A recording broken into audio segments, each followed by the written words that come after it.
Ladies and gentlemen, my name is Parallax Abstraction, and welcome to another episode of Retro Flashback, showcasing gaming's roots for a new generation.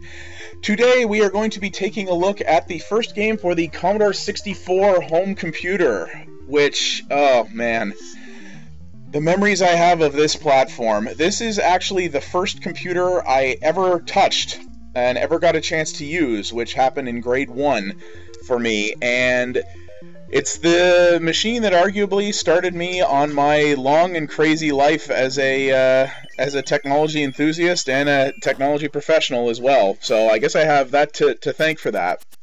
And we're going to be taking a look at Boulder Dash, which is a fantastic and fairly quintessential Commodore puzzle game. But we're going to be taking a look at it in kind of a neat way.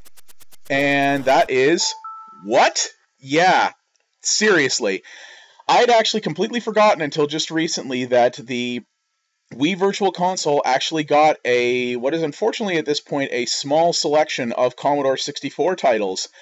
And I was browsing through the list the other day, and I was just like, no way. I didn't even know Boulder Dash was on there. I don't know how I missed it, but I was like, yep, I got to get in on that. And yeah, I've got to say, I'm not the biggest fan at this point of how the Wii Virtual Console emulates certain aspects of the Commodore 64. It may not be coming through as well in the video here, but the SID music chip emulation, I don't know, something seems off with it. It's playing the sounds correctly and everything, but I don't know, something about the sound is just a little bit off to me, but it's still more than adequate, and obviously a heck of a lot easier than booting this game up on a Commodore 64. So, yeah, Boulder Dash. This is the company who made this game, First Star Software, is a very interesting one. They are most well-known, almost entirely well-known, to be honest, for this series, which is a very long series. This game has about 1 million sequels and iterations. And also for the Spy vs. Spy series, which was a licensed, sort of competitive two-player, multiplayer series based off the Spy vs. Spy comics from Mad Magazine. And the crazy part is, First Star Software actually still exists to this day. They're still around. The original guy who started it is still running it. And what they do at this point pretty much is license out Boulder Dash and some of their other properties. And yeah, they just give that to other developers to make stuff with it. Boulder Dash has had several modern iterations on several different systems, including the Game Boy Advance, and it got like an Xbox Live Arcade game, as well as something on the 3DS, on iOS, a bunch of other places. I haven't really liked any of the modernizations of Boulder Dash. I mean, the original idea is there, but I don't know. They just don't have the certain mojo that this has. But it is really interesting. A company that's known for basically only 2 series of games, one of which they don't even fully own, still breathes to this day, which is quite unique. They're quite something. You can actually go to their amazingly retro-looking website at firstStarSoftware.com and see what I'm talking about. It's pretty epic. Anyway, enough preamble here. So let's get this started. So you saw a little bit of this in the attract mode here, but I'm going to show you this. The concept of this game is pretty simple. So you are this little dude here. Rockford is his name. Yeah, I love that. Look, if you sit idle too long, look, he gets impatient. He taps his foot. That's so cool. That was so incredibly charming back in the day that somebody actually took the time to do that. So, your objective here is, this is a bit of a score attack puzzler. So, your objective is to get as many of these gems as possible. You have to get a certain minimum amount in order to open the exit to the level, and there are additional ones that you can grab if you so desire, just to pick up extra score. And so you see how this is working here. So you can dig through the level wherever this dirt is. And these boulders are sort of in your way. And the boulders can fall on you and kill you. For example. Yeah. So, and this game is a little bit punishing because it will sit here and wait for you. But if you hit the button, you start the whole level over again. Yeah. There are no checkpoints. So if you finish the level, great. You don't? Nah, do the whole thing again, even if it was a stupid mistake that killed you. You know, a bit of a product of how games were back in this day, right? So the objective is to get all the diamonds and not to get killed.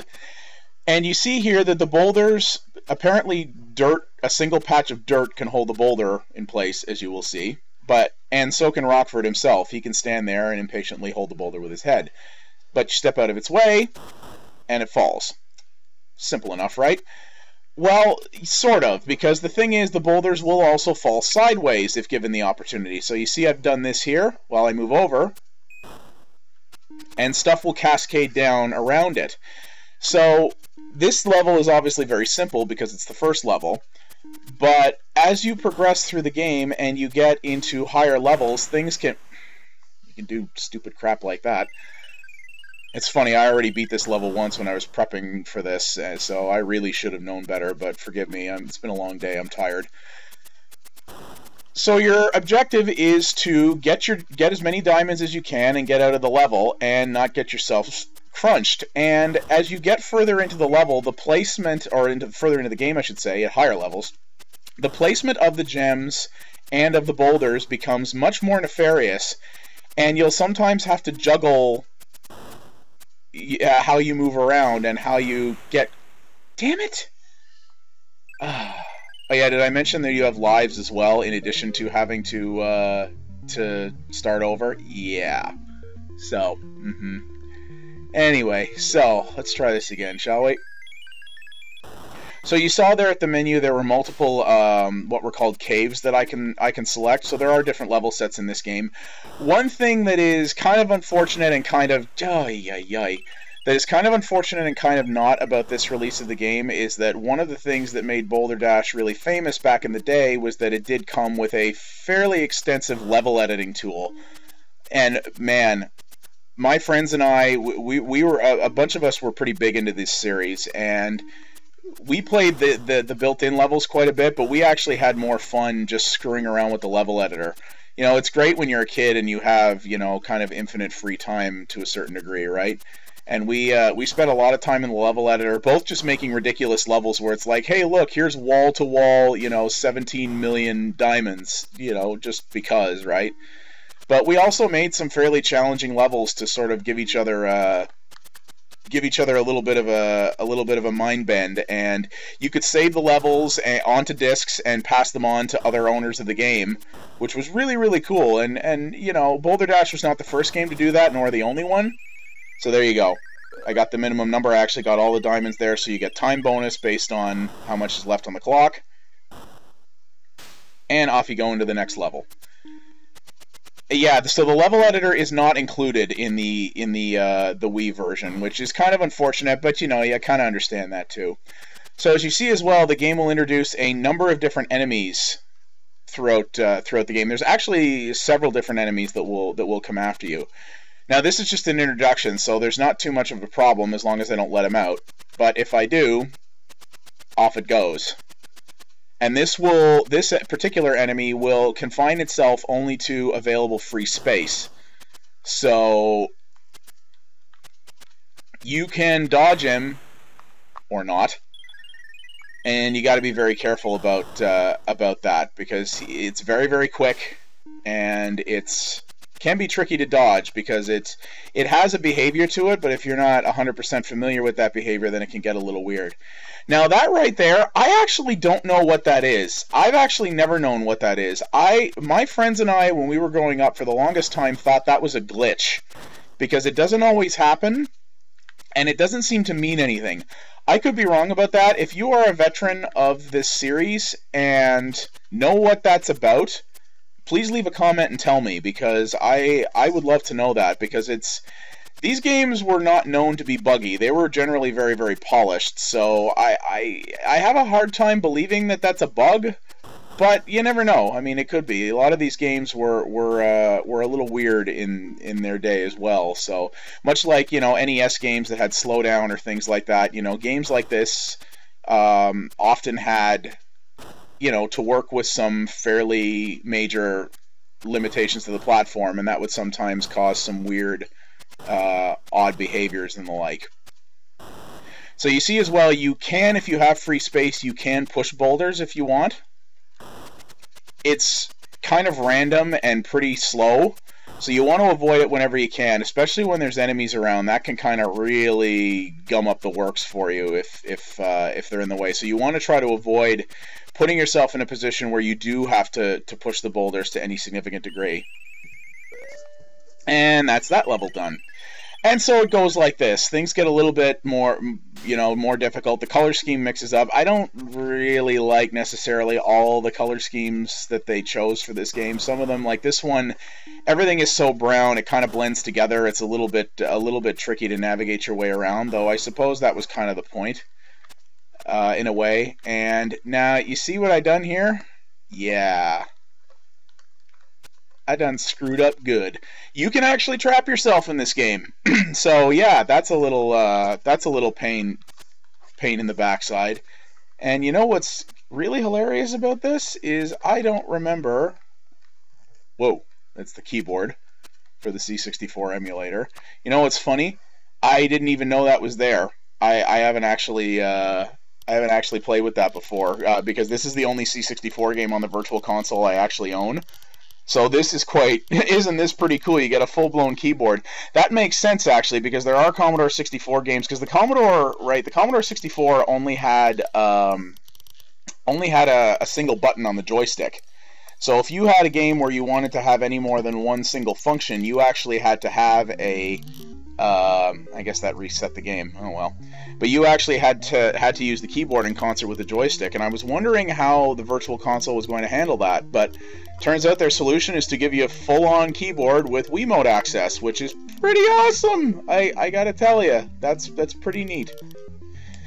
Well, I reset the game there, so oh well. But you kind of get the idea from this. I mean, really, that's the basic concept behind Boulder Dash, and it's a simple concept, but it's really, really tightly done. The controls are tight, the gameplay is very good, and it does challenge you. It will kind of rack your brain a little bit, and it is unforgiving. There is no doubt about that. But unforgiving was the order of the day back when games like this were made. And it is a lot of fun, though, and it still holds up really well. The puzzle games that are well designed tend to be a little bit timeless. Their presentation may age out, but the basic gameplay is still there and is still solid. And this is definitely still the case with Boulder Dash. I still really enjoy this game, and though the emulation of the Commodore 64 doesn't feel quite where I'd like it to be on the Virtual Console, it's still very, very good. And, getting games running on a Commodore 64, it was not as simple as sticking in a disc or a cartridge and hitting a button. You had to do a lot of fancy commands, and the load times on the C64 were insane. Like, we're talking sometimes as much as 10-15 minutes to get a game booted up, assuming you didn't run into any problems. It's that kind of crazy. You really should, if you're a person who's not familiar with the Commodore 64, there are a million resources out there to find out more about it, including actually a really, really excellent book that I read a number of years ago called On the Edge, The Spectacular Rise and Fall of Commodore. I mean, the C64 is interesting unto itself, but Commodore as a company has one of the most fascinating business histories you'll ever read. What that company did and went through and endured is nothing short of astounding, and there are some amazing stories to come out of that. The book is a really, really interesting read. Not necessarily the most well-written fictional thing, because it was written by a guy who normally writes like programming books. But it's fascinating to see what happened with that company. If you're at all into this kind of stuff, you would probably find it interesting. And yeah, I love the C64. I hope on the new Wii U Virtual Console that it gets a little bit more love. The problem with most games that came out on the Commodore 64 and a lot of old computers like that is that they're from companies that no longer exist. And in a lot of cases, the rights to those games are very crazy tied up and very hard to get a hold of. So the selection on the Wii Virtual Console is a little bit limited, but I'm going to be covering as much of it as I can, and I will be covering more Commodore and home computer stuff in general off of the actual, in their sort of original form, I guess, in the future, for sure. It's going to probably be a little while because figuring out how to capture footage for that stuff is a little interesting, and it's part of the challenge of doing this series. But I definitely hope to do that.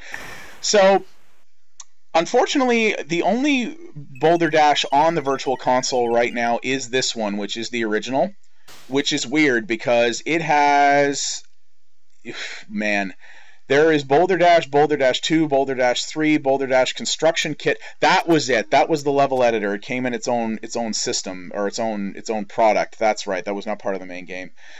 There was a game called Rockford based off the character, and yeah, there's Boulder Dash. I mean, Boulder Dash came out for just about every platform you can think of, multiple different home computers, including the Commodore 64, the Amiga, the MSX, the Apple II, the ZX Spectrum, the BBC Micro. It also came out on the NES, and this game also came out on the NES, and yeah, there's been a million different versions of it. There was a re-release called Boulder Dash EX for the Game Boy Advance, which I've never played. I heard it was pretty decent, though. And there's been a lot of other stuff. There's been some games for the PSP, the DS, for iOS devices, and there is Boulder Dash XL that came out for Xbox Live Arcade in 2011, which I played the demo and I didn't buy it. Let me just put it that way. But as far as I know, it's still out there. It's still available. So if you have an Xbox, you could definitely give it a shot. But this is a really good, really solid puzzler. And given First Star's very limited history, this is a very iconic title for them to have worked on. And I think it's one of the better puzzle games that's ever been created. And if you like puzzlers, you should definitely check it out. But yeah, that is Boulder Dash, published and developed by First Star Software in 1984, I believe. Yes, 1984.